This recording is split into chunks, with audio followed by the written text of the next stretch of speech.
Capítulo 9. Soldados de la libertad. El trato constante produce cierta camaradería, incluso entre enemigos. Según transcurrían los días, el odio y el desprecio que los marinos parecían sentir hacia nosotros cuando llegamos a bordo, se convirtieron casi en una amistosa familiaridad, como si se hubieran dado cuenta de que después de todo no éramos tan malos compañeros. Por mi parte, la verdad es que en aquellas gentes sencillas e ignorantes comenzaba a hallar yo cosas agradables. Resultaba evidente que eran víctimas de unos jefes sin escrúpulos. Aquello era lo peor que podía decirse de ellos. Muchos eran afables y generosos, pero su propia ignorancia les hacía espontáneos en sus reacciones y era fácil exaltar sus emociones por medio de argumentos capciosos que no hubieran hecho mella en mentes cultivadas. Naturalmente, mi relación se hizo más estrecha con mis compañeros de prisión que con mis guardianes, y pronto cundió entre nosotros la amistad. Estaban maravillados de mis cabellos rubios y de mis ojos azules, y constantemente me preguntaban sobre mi ascendencia. Yo les contestaba sinceramente y entonces crecía su interés y por la noche, después del cotidiano trabajo, me acosaban para que les relatara cosas de aquel mundo misterioso y lejano de donde procedía. A diferencia de las personas cultas de Bepaja, creían todo lo que yo les contaba y así me convertí pronto en un héroe a sus ojos. Hubiera podido ser para ellos un dios, si en sus mentes cupiera la idea de la divinidad. Por mi parte, yo les interrogaba también y comprobé, sin sorprenderme, que no se sentían felices con su suerte. Se habían dado cuenta de que habían cambiado su libertad y su condición proletaria por una nueva esclavitud, que no podía disfrazarse por una igualdad nominal. Entre los prisioneros había tres hacia los que me sentía atraído por sus rasgos personales. Uno de ellos era Ganfor, hombre tosco, corpulento, que había sido labrador en los tiempos de los Hongs. Era extraordinariamente inteligente y si bien había tomado parte en la revolución, criticaba ahora amargamente a los turistas, aunque me revelaba sus sentimientos en secreto y en voz baja. Otro era Kiron, el soldado, un tipo bello, de complexión atlética, que había servido en el ejército del Hong, pero se amotinó con los otros en tiempos de la revolución. Estaba castigado por indisciplinarse contra un oficial que antes había sido un modesto empleado del gobierno. El tercero había sido esclavo y se llamaba Fogg. Lo que le faltaba de inteligencia le sobraba de fortaleza y buen carácter. Había matado a un oficial que le pegó y lo llevaban a Tora para someterlo a juicio y ejecutarlo. Fogg mostrábase orgulloso de ser un hombre libre, aunque reconocía que el entusiasmo iba decreciendo, pues aunque teóricamente todos eran libres, se daba cuenta de que había gozado de más libertad cuando era esclavo que ahora que era hombre libre. Entonces afirmaba tenía un amo. Ahora tengo tantos amos como oficiales del ejército, espías y soldados hay en Tora. Ellos no se preocupan de mí, mientras mi antiguo amo se mostraba afable y se preocupaba de mi existencia. Signo de interrogación abierta. ¿Te gustaría ser libre de veras? Le pregunté, movido por un plan que se había ido incubando poco a poco en mi mente. Pero con gran sorpresa mía me contestó, no, preferiría ser esclavo. Pero te agradaría escoger tú mismo tu amo, ¿verdad? Insistí. Desde luego, repuso, si encontrara a alguien que se mostrara afable conmigo y me protegiera contra los turistas. Signo de interrogación abierta. ¿Y te agradaría escapar de ellos ahora? Naturalmente. ¿Pero por qué lo dices? No puedo huir.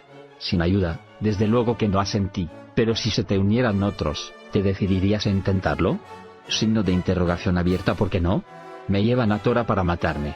Mi suerte no ha de ser peor haga lo que haga. Pero, ¿por qué me haces todas estas preguntas? Si consiguiéramos que se nos unieran bastantes, no sé por qué no íbamos a poder recobrar la libertad, le dije. Cuando te veas libre, podrás mantenerte en libertad o escoger el amo que prefieras. Lo miré detenidamente para ver cómo reaccionaba. Signo de interrogación abierta. ¿Pretendes que estalle otra revolución? Me preguntó. Fracasaría. Otros la han intentado y fracasaron. No una revolución precisamente. Solo un levantamiento para recobrar la libertad, aclaré. Fogg se mostraba curioso.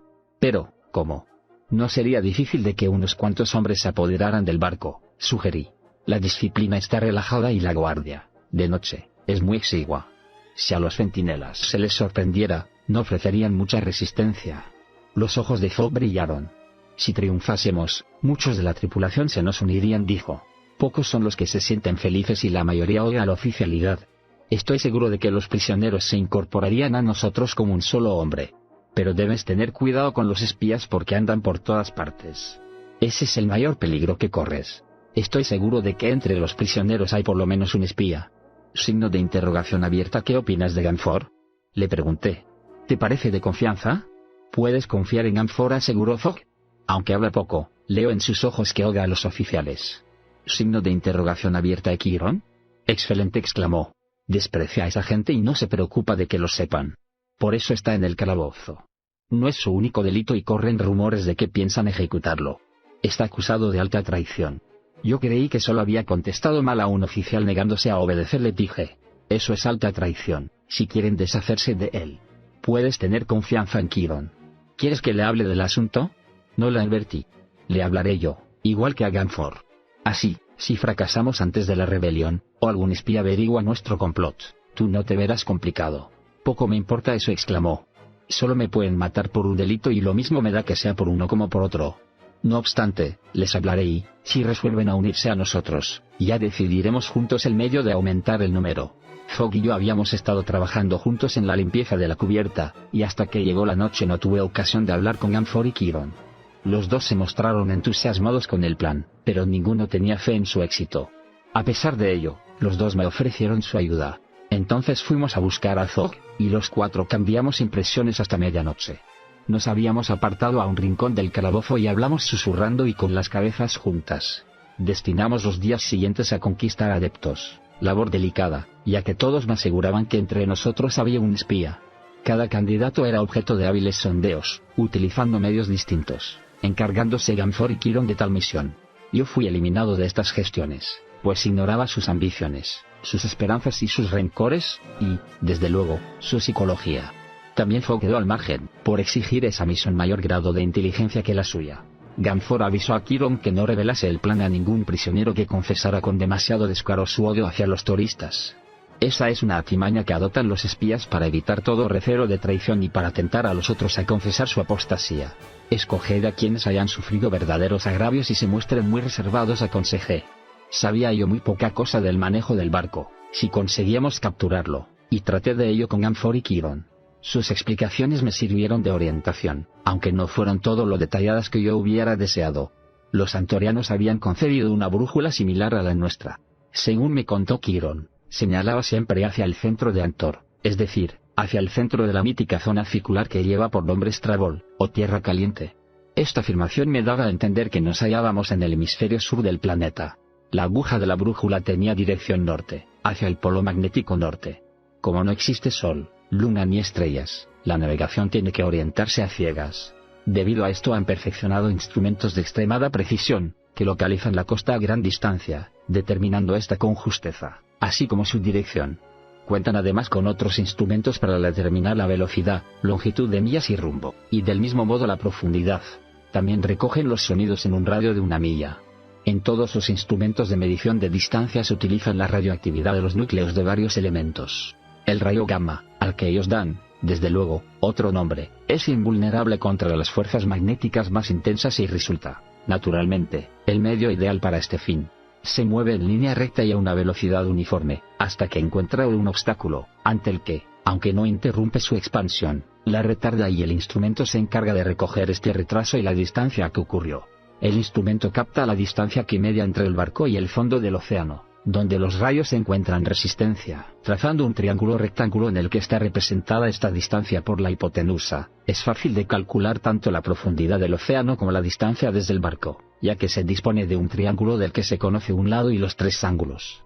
Debido a lo defectuoso de los mapas, el valor de estos instrumentos queda muy reducido, pues sean cuales sean las rutas marcadas, salvo hacia el norte, si las naves avanzan en línea recta siempre se acercan a las regiones antárticas. Saben que existe suelo firme delante, pero nunca identifican el país excepto cuando se trata de una travesía corta y ya conocida. Por eso, viajes que debían ser cortos se alargan de un modo considerable. Otra consecuencia es que el radio de la navegación de Antor está muy reducido. Llego a pensar que existen áreas enormes en la zona templada del sur que nunca han visitado ni los pobladores de Bepaja ni los de Tora, y del hemisferio norte no tienen ni idea siquiera. En el mapa que me mostró Danius había áreas extensísimas en las que solo aparecía la palabra Joram, océano. Debido a esto precisamente tenía yo confianza en poder conducir la nave por lo menos con la misma destreza que sus oficiales y en esto coincidía Kiron. Al menos conocemos en líneas generales cuál es el camino de Tora, arguyó. Así, pues, podríamos navegar en dirección contraria. Según iba madurando nuestro plan, se iba perfilando más y más su viabilidad. 20 prisioneros estaban ya confabulados con nosotros. 5 de ellos eran de Bepaja. Organizamos el grupo utilizando consignas secretas que se cambiaban diariamente, signos y una clave sencilla, recuerdo de mis días escolares. Adoptamos asimismo una denominación. Nos llamábamos Soldados de la Libertad. A mí me designaron Bokor, o sea capitán. Gamfor, Kiron, Fogg y Onan eran los principales lugartenientes. Yo dispuse que Camlot sería el segundo de bordo, caso de que consiguiéramos adueñarnos de la nave. El plan estaba trazado con todos los detalles y pormenores. Cada hombre sabía exactamente cuál era su misión. Unos tenían que reducir al silencio a los centinelas y otros tenían que infiltrarse en los camarotes de los oficiales para apoderarse de las llaves y armas. Luego teníamos que enfrentarnos con la tripulación y hacer un llamamiento general a los que se nos quisieran incorporar. En cuanto a los otros, bueno, se me presentaba un problema. Casi unánimemente, todos los soldados de la libertad deseaban aniquilar en masa a los que no se unieran a nosotros, y verdaderamente no había otra alternativa, pero confié que, al fin, quizá podría hallar otra solución más humanitaria. Había un individuo entre los presos que despertaba el recelo de todos nosotros. Era muy rudo, pero no era esto lo que nos hacía desconfiar, sino que se mostraba demasiado atrevido en censurar a los turistas. Lo vigilamos estrechamente evitando su trato lo más posible, y todos los de la banda estaban prevenidos contra él. Gamfor fue el primero en juzgarle sospechoso. Se llamaba Noos y constantemente buscaba el trato de los confabulados, trabando con ellos conversaciones que casi siempre se referían al mismo asunto, los turistas y el odio que les tenía. Siempre estaba preguntando a unas cosas de los otros e insinuaba que algunos debían ser espías, pero como todos estábamos apercibidos, sabíamos guardarnos. Podía abrigar tantas sospechas como quisiese. Mientras no pudiera presentar pruebas contra nosotros, no podría hacernos daño. Un día, vino a verme Kiron, evidentemente muy excitado. Era el atardecer y ya nos habían traído la cena, pescado frío y un pan duro y negruzco. «Tengo noticias», Carson susurró. «Vamos a un rincón y cenaremos juntos», le propuse. Allí nos dirigimos, riendo y hablando con naturalidad de los incidentes de la jornada. Cuando nos habíamos sentado en el suelo y nos disponíamos a cenar, se nos acercó Fogg. «Siéntate aquí», Fogg le dijo Kiron. «Tengo que decir algo que solo los soldados de la libertad pueden oír». No dijo soldados de la libertad, sino Kun. Eran las iniciales del grupo en lenguaje antoriano. Kun es el signo gráfico que representa el sonido K y cuando traduje las iniciales, no pude evitar la sonrisa al observar la coincidencia con el nombre de una célebre sociedad secreta norteamericana. «Mientras yo hablo», nos advirtió Kiron, «vosotros debéis reír a menudo, como si os estuviera contando una anécdota graciosa. Así nadie sospechará. Hoy he estado trabajando en la armería del barco, en la limpieza de pistolas. El soldado que me vigilaba es un antiguo amigo mío. Servimos juntos en el ejército del Hong y me quiere como a un hermano. Estuvimos hablando de otros tiempos, de cuando luchábamos bajo la bandera del Hong y comparamos aquellos días con los actuales. Especialmente, comparábamos los oficiales del viejo régimen con los de hoy. Mi amigo, igual que yo y que todos los antiguos soldados, detesta a los oficiales. Por esto pasamos juntos un buen rato. De pronto, me preguntó, ¿qué hay de ese rumor que corre sobre una rebelión de los prisioneros? Casi di un brinco, pero me contuve sin dejar traslucir emoción alguna. Hay veces en que uno no puede fiarse ni de un hermano. ¿Qué has oído decir?, le pregunté. Oí cómo hablaban dos oficiales, me contó, y uno de ellos decía que cierto individuo llamado Nos había informado al capitán de lo que ocurría y que el capitán le dijo que obtuviera los nombres de los prisioneros que juzgaba comprometidos en la conspiración y los planes que tenían, si él era posible conseguirlo. ¿Y qué dijo Nos?, pregunté a mi amigo. Contestó que si el capitán le proporcionaba una botella de vino, creía poder conseguir emborrachar a uno de los conspiradores y sonsacarle todos los detalles de la trama. Mi amigo me miró fijamente y luego dijo, «Kiron, somos más que hermanos. Si puedo ayudarte, no tienes más que pedírmelo». Yo sabía que hablaba sinceramente y, comprendiendo lo cerca que estábamos de vernos descubiertos, decidí mostrarme franco con él y solicitar su cooperación. Así lo hice. «Espero que no juzgarás equivocada mi táctica, Carson». De ninguna manera, le tranquilicé. Nos hemos visto obligados a revelar nuestros planes a otros a quienes conocíamos menos, y en los que podíamos confiar también menos. ¿Qué contestó tu amigo al revelarle la verdad? Me dijo que nos ayudaría y que cuando diéramos el golpe se uniría a nosotros. Me prometió también que muchos otros harían como él. Pero lo más importante de todo fue que me proporcionó una llave de la armería. Signo de exclamación abierta. «Magnífico», exclamé. «Ahora ya nada puede aplazar nuestra rebelión». Signo de interrogación abierta. «¿Esta noche?», preguntó Fogg desde ansiedad. «Esta noche», repuse. «Comunica la palabra de consigna a Gamfor y a Onan, y los 4 encargaos de transmitirla a todos los soldados de la libertad. Nos echamos a reír ruidosamente, como si uno de nosotros acabase de contar un chiste graciosísimo, y entonces Chiron y Zod se marcharon para comunicar a Gamphorion nuestro plan. Pero en Venus, como en la Tierra, los planes mejor preparados pueden convertirse en agua de borrajas. Todas las noches, desde que comenzamos a navegar, partiendo del puerto de Bepaja, habían dejado la escotilla abierta para minorar los pésimos olores de nuestro calabozo y favorecer la ventilación. Un solo centinela patrullaba por ahí para evitar que alguno de nosotros saliera, pero aquella noche la escotilla permaneció cerrada. Esto es el resultado de la delación de Anos, gruñó Chiron. Tendremos que dar el golpe de día, susurré, pero esta noche no podremos hacer circular la consigna. Está tan oscuro abajo que podría descubrirnos alguno que no pertenezca a la banda. Entonces, mañana, dijo Chiron. Tardé mucho en dormirme aquella noche. Mi mente estaba conturbada por mil temores sobre la suerte de nuestro plan. No cabía duda de que el capitán abrigaba sospechas y aunque no conocía en detalle lo que se tramaba, sospechaba que algo ocurría, por lo que había decidido adoptar medidas de seguridad. Durante las horas que permanecí en vela ultimé los detalles del plan que habíamos de llevar a la práctica la mañana siguiente. De pronto, sentí que alguien se movía en la estancia y de vez en cuando escuché cuchicheos. Comencé a cavilar sobre quién sería y de qué podría tratarse. Recordé la botella de vino que Anos debía de tener ya en su poder y pasó por mi mente la idea de que acaso estuviese invitando a alguien. Finalmente escuché un rumor ahogado, luego otro semejante a un suspiro y, por último, reinó de nuevo el silencio en la estancia. Alguien debía de tener una pesadilla, me dije, y me dormí. Llegó al fin la mañana y se abrió la escotilla permitiendo que una leve claridad alumbrara nuestra prisión. Un marinero se presentó con un cesto que contenía nuestro frugal desayuno, y lo rodeamos. Cada uno cogió su ración y nos apartamos para desayunar. De pronto, oyóse un grito en el otro extremo del calabozo. Signo de interrogación abierta. ¿Qué es esto?, exclamó alguien. Anos ha sido asesinado. Capítulo 10. El motín. Sí, Anos había sido asesinado y se produjo un gran alboroto y un enorme griterío.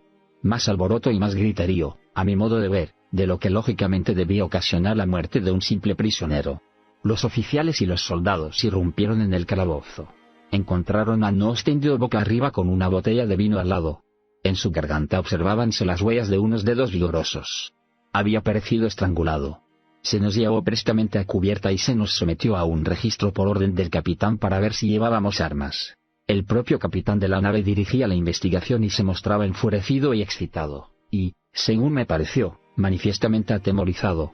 Nos interrogó a cada uno y cuando me llegó el turno, no le dije lo que había oído durante la noche, manifestando que había dormido todo el tiempo en uno de los rincones del calabozo, al otro extremo de donde fue hallado el cuerpo de Anos. Signo de interrogación abierta. ¿Tratabas al hombre asesinado?, me preguntó. Igual que le trataban los demás, repuse. Pero tú habías trabado estrecha amistad con algunos de los encarcelados, me hizo observar, receloso. ¿Hablabas con ese hombre? Sí, me habló en varias ocasiones. Signo de interrogación abierta. ¿De qué?, insistió el capitán. Principalmente me hablaba de sus asentimientos con los toristas. Signo de exclamación abierta. Pero si él era torista, exclamó el capitán. Comprendí que estaba tratando de averiguar si abrigaba yo alguna sospecha sobre las maquinaciones de Anos, pero no fue lo suficientemente hábil para salir airoso, pues nunca lo hubiera creído, si he de hacer caso de sus palabras, repuse. Si era turista resultaba traidor a su patria, ya que no hacía más que insistir en que me incorporase a cierta confabulación para apoderarse del barco y asesinar a la oficialidad. Creo que hizo la misma proposición a otros muchos. Hablaba yo lo suficientemente alto para que me oyeran todos, ya que quería que los soldados de la libertad siguieran mi ejemplo.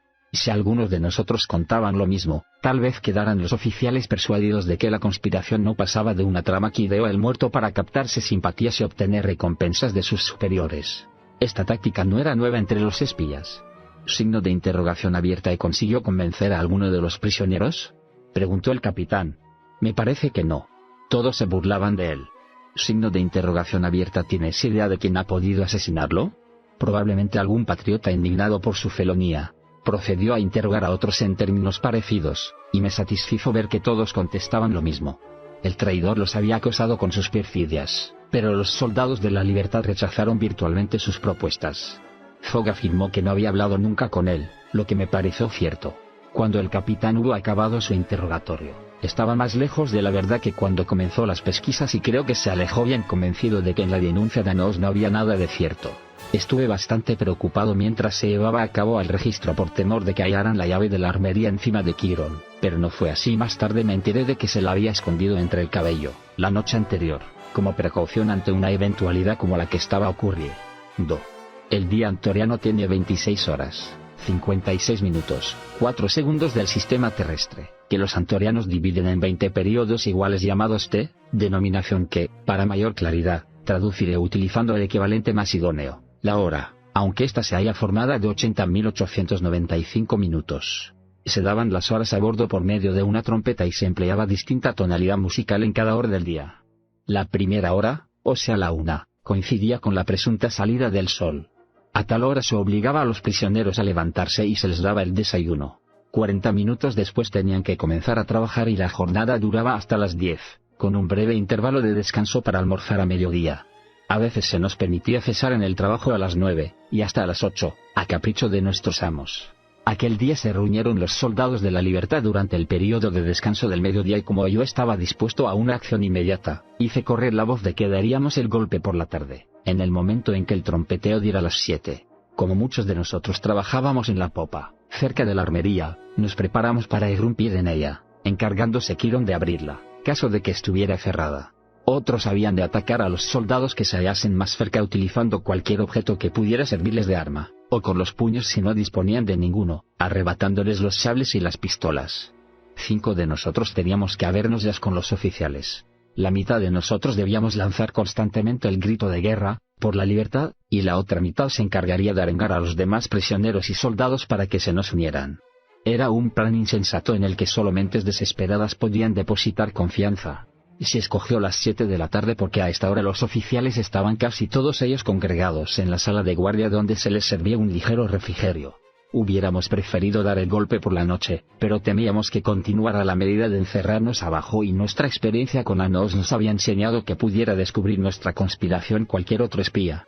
Por esto no quisimos esperar más. Tengo que confesar que mi excitación crecía por momentos, a medida que se iba acercando la hora. De vez en cuando, observaba a los otros partícipes de nuestra pequeña banda y en algunos de ellos también noté señales de excitación, mientras otros proseguían su trabajo con tanta normalidad como si no hubiera de ocurrir nada anómalo. Fogg era uno de estos últimos. Trabajaba cerca de mí y nunca dirigía la mirada hacia el puente en que se hallaba la torrecilla, desde la que pronto sonaría la trompeta con sus notas fatales. Yo, en cambio, no podía apartar la mirada de ahí. Nadie hubiera podido pensar que Fogg estaba dispuesto a atacar a aquel soldado que rondaba cerca de él ni que la noche anterior había matado a un hombre. Estaba tarareando una canción mientras trabajaba. Ganfori, afortunadamente, también Kiron, estaban trabajando en la popa, barriendo la cubierta. Vi como Kiron procuraba acercarse cada vez más a la puerta de la armería. Cuánto me hubiera gustado que Camlot se hallase entre nosotros en aquel momento crucial. Podía haber sido un elemento valiosísimo para asegurar el éxito de nuestro golpe de mano, y, en cambio, ni siquiera sabía que tramábamos el ataque y que estaba a punto de recobrar la libertad. Al mirar a mi alrededor, mis ojos tropezaron con los de Fogg que, muy serio, me guiñó el ojo izquierdo. Con ello me indicaba que estaba preparado. Aunque aquel signo era en sí tan poca cosa, me prestó alientos. Durante la media hora última me había sentido muy solo. Se aproximaba el momento crítico. Me acerqué más a mi guardián, de tal modo que me situé precisamente enfrente de él y de espaldas. Estaba yo bien seguro de lo que iba a hacer y confiaba en el éxito. Poco podía pensar aquel hombre que, al cabo de un minuto, acaso de unos segundos, quedaría tendido en cubierta como una masa inerte o que el prisionero a quien estaba vigilando llevaría su sable, su daga y su pistola, en el momento en que el toque de las 7 vibrase suavemente entre las ondas tranquilas del mar antoriano. En aquel instante, estaba yo de espaldas a las casetas de cubierta y no pude ver al trompetero salir de la torrecilla para dar la hora, pero sabía perfectamente que no tardaría mucho en destacarse su silueta en el puente. Sin embargo, cuando sonó la primera nota me sobresaltó tanto como si no la esperara. Presumo que sería a causa de la tensión nerviosa de los últimos momentos. De todos modos, mi nerviosidad era puramente mental y no afectó en lo más mínimo a mis reacciones físicas. Cuando repercutió suavemente la primera nota en mis oídos, giré sobre mis talones y blandí el puño que fue a incrustarse en la mejilla de mi confiado guardián. Fue un golpe de los que se llaman de leñador. El guardián se desplomó y mientras yo me inclinaba sobre su cuerpo para apoderarme de sus armas, surgió el estruendo en cubierta. Los alaridos, maldiciones y gemidos se mezclaban confusamente y en medio de todo destacaba el grito de guerra de los soldados de la libertad. Mi banda había dado el golpe, y lo había dado bien. Escuché por vez primera el estridente silbido de las armas de fuego antorianas. ¿Habéis visto funcionar un aparato de rayos X? pues era algo parecido, pero mucho más agudo y siniestro. Arranqué del cinturón de mi abatido guardián el sable y la pistola, sin tiempo para quitarle la correa. Ahora tenía que enfrentarme con la escena que tanto esperaba. Vi cómo el vigoroso Fogg arrebataba el armamento a un soldado y luego levantaba su cuerpo en vilo y lo arrojaba por la borda. Evidentemente, Fogg no tenía tiempo para hacer prosélitos. Ante la puerta de la armería se desarrollaba una batalla. Algunos de los nuestros querían entrar y los soldados disparaban contra ellos. Corrí hacia ahí. Un soldado me cortó el paso y escuché el silbido de los mortíferos rayos que debieron de pasar muy cerca de mí. Tenía que estar muy nervioso, era un mal tirador, pues no me acertó. Le apunté con mi arma y apreté el botón. El soldado se desplomó sobre la cubierta con un orificio en el pecho y yo seguí corriendo. La lucha se desarrollaba ante la puerta de la armería, cuerpo a cuerpo, con sables, dagas y puños. Los componentes de ambos bandos estaban tan mezclados que nadie se atrevía a utilizar las armas de fuego, por temor de herir a un camarada. Me lancé en medio de aquella vorágine. Me puse la pistola en el cinto y agredí con el sable a un individuo de aspecto brutal que se disponía a acuchillar a Onan. Luego agarré a otro por el pelo y lo arrastré apartándolo de la puerta y llamé a Onan para que acabara con él. Yo no tenía tiempo para clavar y desclavar el sable. Lo que deseaba era penetrar en la armería a fin de ponerme al lado de Quiron y auxiliarlo. Oía como mis hombres proferían incesantemente nuestro grito de guerra por la libertad. Y arengaban a los soldados para que se unieran a nosotros. Tenía la impresión de que todos los prisioneros lo habían hecho ya. Otro soldado interceptó mi paso. Pero estaba de espaldas. Me disponía a agarrarlo para entregárselo a Onan o a sus compañeros, cuando le vi hundir la daga en el cuerpo de otro soldado a la vez que gritaba, por la libertad. Al menos habíamos conseguido un converso. Aunque en aquellos momentos yo no lo sabía, la verdad era que muchos se nos habían unido ya. Cuando conseguí entrar, al fin, en la armería, encontré a Quiron que estaba distribuyendo armas tan deprisa como podía. Muchos de los amotinados se encaramaban a las ventanas de la estancia, a fin de obtener armas, y Quiron les entregaba sables y pistolas para que se encargasen de distribuirlos en cubierta. Al comprobar que ahí todo se desarrollaba perfectamente, reuní un grupo de hombres y me precipité hacia la escalerilla para subir a la cubierta principal, desde la que los oficiales disparaban contra los amotinados y cabría también decir que contra su propia gente. Este proceder despiadado y estúpido fue una de las causas que decidió a muchos a unirse a nosotros. Casi el primero de nuestro grupo que encontré arriba fue Camlot. Llevaba el sable en una mano y la pistola en la otra, y en aquel momento estaba disparando contra un grupo de oficiales que intentaban llegar a la cubierta del centro para ponerse al frente de sus soldados leales. Me dio un vuelco el corazón al ver de nuevo a mi amigo, y mientras corría a su lado y abría fuego contra los oficiales, me dedicó una rápida sonrisa de bienvenida. 3 de los 5 oficiales que se enfrentaban con nosotros habían caído ya y los 2 restantes se lanzaron a la escalerilla para subir al puente de mando. Detrás de nosotros se agolpaban más de 20 amotinados ansiosos de alcanzar aquel puente en el que los oficiales supervivientes se habían congregado en busca de refugio. Los amotinados que se precipitaban hacia aquel lugar crecían por momentos. Camlot y yo tratamos de abrirnos paso, pero cuando estábamos al pie de la escalerilla, el turbión humano se desbordó y se lanzó furioso contra los oficiales. Carecían de todo control y como eran pocos los genuinos componentes de la banda de los soldados de la libertad, los más desconocían quién era su jefe, lo que dio como resultado que cada uno obrara por cuenta propia. Yo hubiera deseado proteger a los oficiales y tal era mi intención, pero fue inútil pretender evitar la orgía de sangre y la desproporcionada pérdida de vidas humanas. Los oficiales se defendían como fieras, de espaldas a la pared, e hicieron una gran matanza entre los rebeldes, pero fueron al fin dominados por la superioridad numérica. Cada soldado y cada marino parecían tener un resentimiento particular con alguno de los oficiales o con todos ellos, y dominados por una furia salvaje asaltaron una y otra vez el último reducto, que era la torrecilla ovalada del puente de mando. Cuando un oficial caía herido o muerto, era arrojado por la baranda a la cubierta, donde aguardaban voluntarios para arrastrarlo hasta la borda y arrojarlo al mar. Por fin consiguieron los amotinados asaltar la torrecilla, desde la que, después de acuchillarlos, arrojaron a los restantes oficiales a la cubierta principal o a la de más abajo, en la que esperaba una multitud aterradora y ululante. El capitán fue el último que arrancaron del refugio. Lo hallaron escondido en un armario de su camarote. Su presencia provocó un clamor de odios y de furia como nunca creí poder escuchar. Camlot y yo estábamos cerca, presenciando, sin poder impedirlo, aquel último holocausto de rencores. Vimos cómo destrozaban materialmente al capitán y lo arrojaban al mar. Con aquella muerte acabó la batalla. El barco estaba en nuestro poder. Mi plan había triunfado, pero, de pronto, surgió en mi mente la idea de que había echado sobre mí la responsabilidad del poder y que acaso no conseguiría imponerme. Apreté el brazo de Camelot. Sígueme, le dije encaminándome hacia la cubierta central. Signo de interrogación abierta. ¿Cómo va a acabar todo esto?, preguntó Camelot mientras nos abríamos paso entre los excitados rebeldes. En mi plan contaba con el motín, pero no con esta matanza, repuse. Ahora hemos de intentar imponer el orden. Mientras me dirigía a la cubierta central, procuré ir recogiendo el mayor número de auténticos adheridos a la banda de los soldados de la libertad, y cuando llegué, al fin, a donde deseaba, los reuní a mi alrededor. Entre los amotinados descubrí al trompetero que había señalado, sin darse cuenta de ello, la hora de nuestra rebelión, y le ordené que diera la señal con la trompeta para que todo el mundo se reuniera en la cubierta central. No sabía yo si obedecerían o no la orden, pero es tan fuerte el hábito de la disciplina entre los hombres acostumbrados a ella que tan pronto escucharon la llamada comenzaron a concentrarse en aquel lugar de la nave, irrumpiendo de todas partes. Me encaramé a uno de los cañones y, rodeado de mi fiel banda, anuncié que los soldados de la libertad se habían adueñado de la nave y que los que quisieran seguirnos habían de obedecer al bocor de la banda. Los otros serían desembarcados. Signo de interrogación abierta. ¿Quién es el bocor?, preguntó un soldado al que reconocí como uno de los más crueles en el ataque a los oficiales. Yo repuse. El bocor debe ser uno de nosotros, protestó. Carson fue el que planeó el levantamiento y lo llevó a buen fin, gritó Kiron. Carson es nuestro bocor. De las gargantas de mis incondicionales y un centenar de nuevos reclutas surgió un clamor de aprobación, pero muchos otros guardaron silencio o se pusieron a hablar en voz baja con los que estaban a su lado.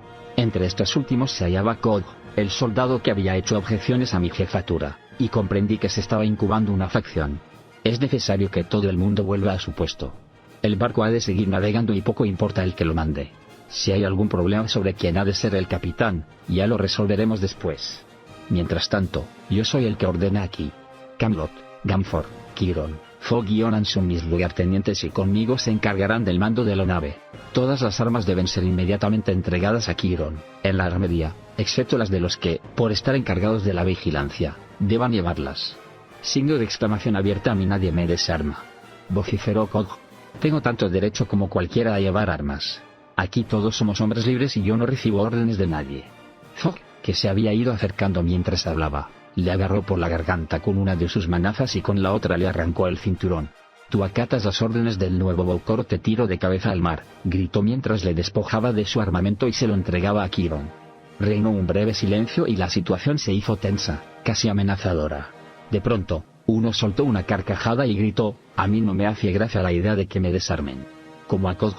Aquella salida produjo la hilaridad general y comprendí que, al menos por el momento, el peligro había pasado. Adivinando Kiron que el instante era propicio, ordenó a todos que bajasen a la armería a depositar sus armas, y los primitivos componentes de la banda que habían sobrevivido, se encargaron de escoltarlos. Una hora antes de amanecer, el orden y la rutina de a bordo parecían restablecidos. Camelot, Gamford y yo nos reunimos en el cuarto de derrota de la Torrecilla. El otro barco se veía algo alejado y nos pusimos a discutir los medios que podíamos poner en práctica para capturarlo sin derramamiento de sangre y rescatar a Duarte y otros repájaros prisioneros. Esta idea nació en mi mente desde que empecé a concebir el plan de adueñarnos de nuestra nave y fue lo primero que ansió Camelot después que conseguimos aquietar a la gente de a bordo y restablecer el orden, pero Gamford se mostraba francamente escéptico sobre la viabilidad del proyecto. A la gente de a bordo no le interesa la suerte de los repájanos, nos recordó, y no les hará gracia la idea de exponer la vida y arriesgar la libertad que acaban de conseguir en una aventura que no significa nada para ellos. Signo de interrogación abierta. ¿Tú qué opinas, personalmente?, le pregunté. Yo estoy dispuesto a obedecer, repuso, y haré todo lo que me ordenes. Pero yo soy solo uno y tienes que consultar la opinión de 200 hombres. Así debe ser, intervino Camelot con tono aliviado. Informad a los demás oficiales que atacaremos al Sobón al amanecer, les instruí.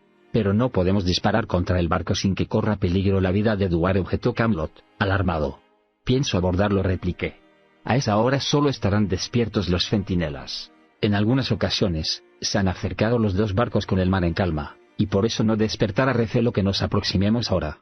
El equipo de abordaje lo formarán 100 hombres, y permaneceremos reunidos hasta que se dé a bordo la orden, en el momento en que las dos naves se hallan juntas.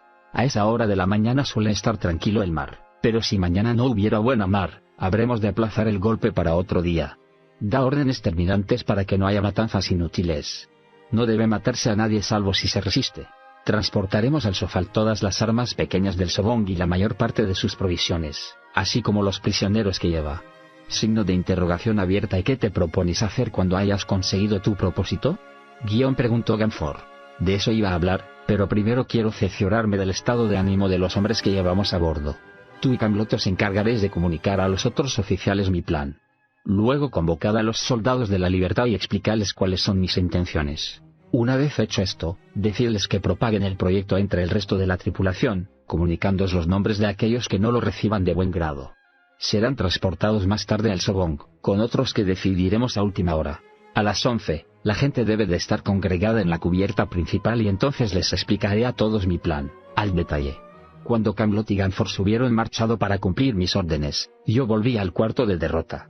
El Sofal había aumentado su velocidad y alcanzaba progresivamente al Sobong, pero no de modo que sugiriese la sospecha de una persecución. Estaba yo seguro de que en el Sobong ignoraban lo que había ocurrido en nuestro barco, ya que los antorianos, al menos que yo supiera, desconocían el uso de la radiocomunicación y los oficiales del Sofal no tuvieron tiempo para dar la señal de alarma a sus compañeros del Sobong. Tan súbito fue el estallido de la rebelión. A medida que se iban acercando las 11 empecé a observar grupitos de hombres que se congregaban en distintos lugares de la nave, discutiendo, evidentemente, las instrucciones que habían hecho circular entre ellos los soldados de la libertad. Uno de los grupos, bastante más numeroso que los otros, estaba capitaneado por Cog, que les arengaba vociferando. Desde el principio, se había puesto de manifiesto que aquel individuo era un revoltoso, aunque yo desconocía cuál sería su influencia en la tripulación.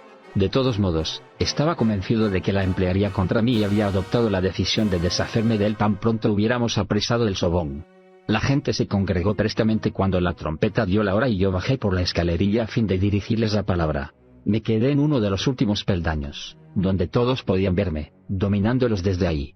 La mayoría mostrábanse quietos y atentos, pero había un pequeño grupo en el que se murmuraba. Koch estaba en el centro de aquel grupo. Al romper el alba iremos al abordaje y apresaremos al Sobong, dije. Recibiréis las órdenes de vuestros oficiales inmediatos, pero quiero hacer resaltar una en particular. Ha de evitarse toda matanza inútil. Después que hayamos apresado el barco, transportaremos al Sofal todas las provisiones, armas y prisioneros que juzguemos necesarios. Al mismo tiempo, llevaremos al Sobong a todos aquellos de vosotros que no queráis permanecer en este barco bajo mi mando, y a aquellos que yo, personalmente, no quiero que se queden entre nosotros. Y al decir esto, miré fijamente a Koch y al grupo de descontentos que le rodeaban. Ya explicaré oportunamente cuáles son mis ideas para el porvenir, para que cada uno de vosotros pueda decidirse a ser o no un miembro fiel de mi tripulación. Los que se decidan a quedarse tendrán que aceptar estrictamente mis órdenes. Todo el mundo participará de los beneficios que produzcan nuestras actividades. Nuestra finalidad será de doble carácter: apresar el mayor número de naves turistas y explorar zonas desconocidas de Antor, así que hayamos devuelto a su país a los prisioneros betajanos. En nuestra empresa no faltará la excitación y la aventura. Tampoco faltarán los peligros, y deseo que se alejen de mi lado los cobardes y los revoltosos. Conseguiremos botín, pues estoy seguro de que son muchos los barcos turistas que cruzan los mares, cargados de riquezas, y sé que hallaremos mercado fácil para colocar el producto de la guerra. Y guerra tendremos, puesto que estoy determinado a que los soldados de la libertad luchen contra la opresión y la tiranía de los turistas. Volved ahora a vuestros recintos y estad preparados para cumplir con vuestro deber al romper el alba.